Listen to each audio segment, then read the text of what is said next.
एक बहुत ही सुंदर सा जंगल था। उस जंगल में एक टूनी चिड़िया रहती थी। टूनी चिड़िया बहुत ही अक्लमंद थी। वह जंगल बहुत ही अच्छा था। उस जंगल की सारी पशु पक्षी एक दूसरे के दोस्त थे। वो जंगल था तो बहुत ही बड़ा, लेकिन उस जंगल में एक ही झील थी, जिस झील में मगरमच्छ रहा करते थे। मगरमच्छ भी सारी पशु पक्षियों के दोस्त थे। टूनी, दाना ढूंढते ढूंढते हम बहुत ही थक गए हैं। चलो झील जाकर पानी पी कर आते हैं। आप बिल्कुल ठीक कह रहे हो। मैं भी बहुत थक गई हूँ। चलो झील चलते हैं और पानी पी कर आते हैं। कौवा और टूनी चिड़िया पानी पीने के लिए जाते हैं। टूनी और कौवा पानी पी रहे होते हैं और वहाँ एक मगरमच्छ आ जाते हैं।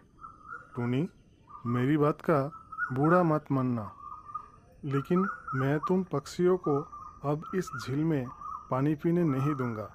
आप ऐसा क्यों कह रहे हो मगरमच्छ भाई? आखिर आप हमें पानी पीने क्यों नहीं दोगे?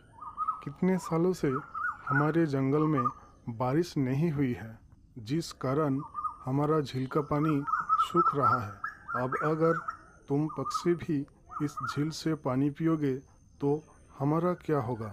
हमारा परिवार कहाँ जाएगा? अरे मगरमच्छ भाई, ये तो सरासर गलत है।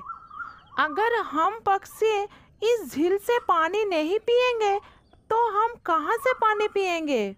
ये सब बातें चल रही थी तो वहाँ पर मगरमच्छ की पत्नी आती है। टूनी बहन, मगरमच्छ जी बिल्कुल ठीक कह रही है। हमारे झील का पानी सूख रहा है। मगरमच्छ जी ने बिल्कुल ठीक फैसला किया है।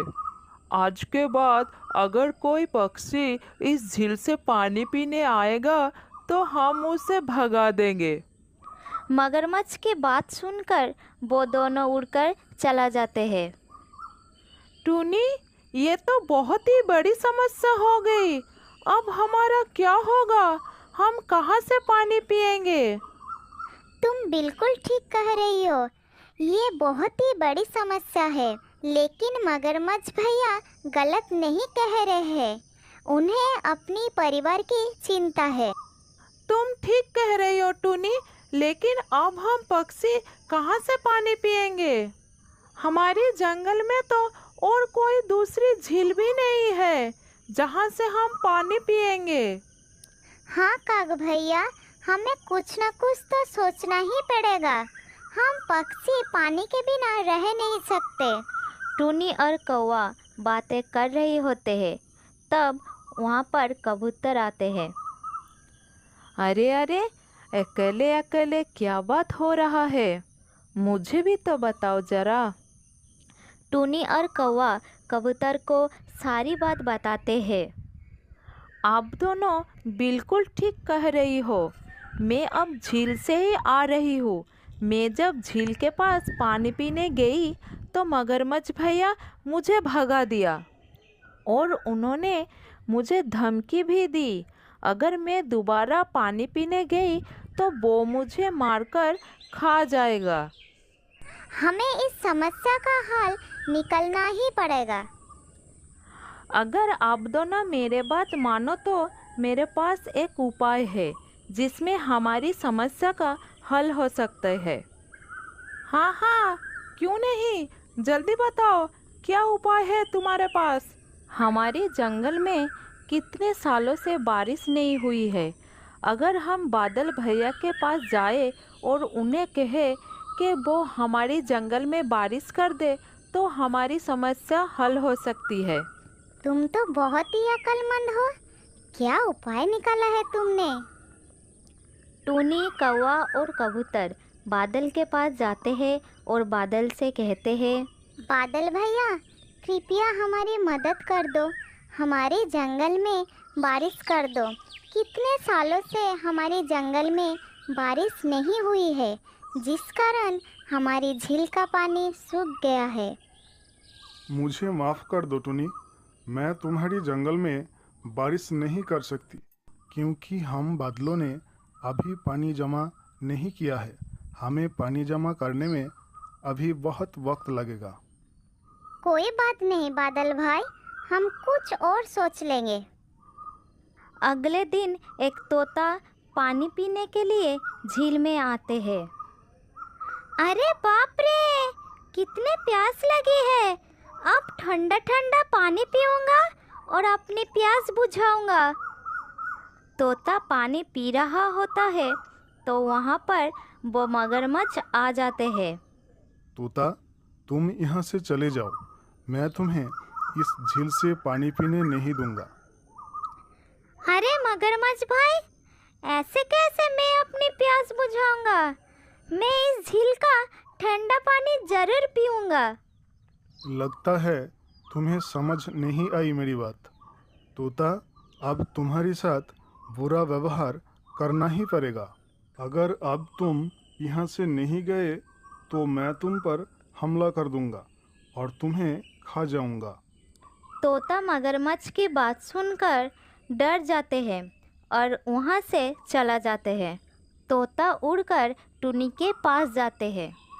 अब हमारी समस्या का हल मिल गया है टूनी। मैं जब खाना ढूंढने के लिए जंगल से बाहर गई तो मैंने एक झरना देखा और उस झरने से ठंडा पानी पिया। तुम सब उस झरने के पास जाओ और पानी पी लो।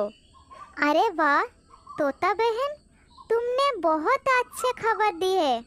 अब हम प्यासे नहीं रहेंगे। तब सारी पक्षी जंगल से दूर जाकर उस झरने से पानी पीते हैं और अपनी प्यास बुझा लेते हैं। कुछ दिन ऐसे ही चलता रहता है, लेकिन इतनी दूर आते समय वो बहुत थक जाते हैं। टूनी, हम रोज़ रोज़ इतनी दूर पानी पीने के लिए नहीं आ सकते। हम इतनी दूर आकर बहुत ही थक जाते हैं। अब हमारा परिवार भी अकेले हो जाते हैं।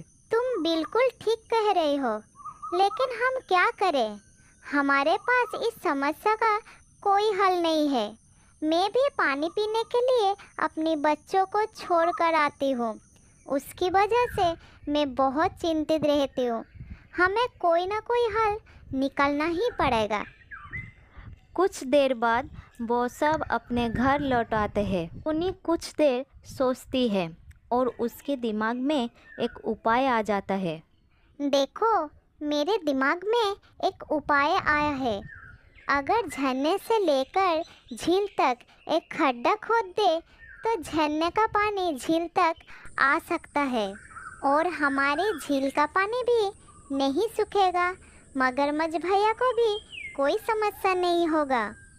तुम बहुत अक्लमंद हो टूनी। तुमने कितना अच्छा उपाय सोचा है। हमें यही करना चाहिए। तो ठीक है, कल हम उस झरने के पास जाएंगे और उस झरने से लेकर झील तक खड्डा खोद देंगे। अगले दिन सारी पक्षी झरने के पास जाते हैं और झरने से लेकर झील तक एक खड्डा खोद देते हैं और झरने का पानी आराम से खड्डे के रास्ते होकर झील में आ जाता है। सारे मगरमच्छ अपने झील को भरते देखकर खुश होते हैं और अब मगरमच्छों को कोई ऐतराज़ नहीं होता।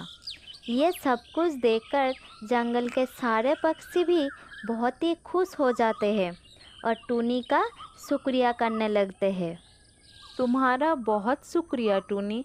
तुम्हारे उपाय की वजह से हमारी समस्या हल हो गई। अब हम बहुत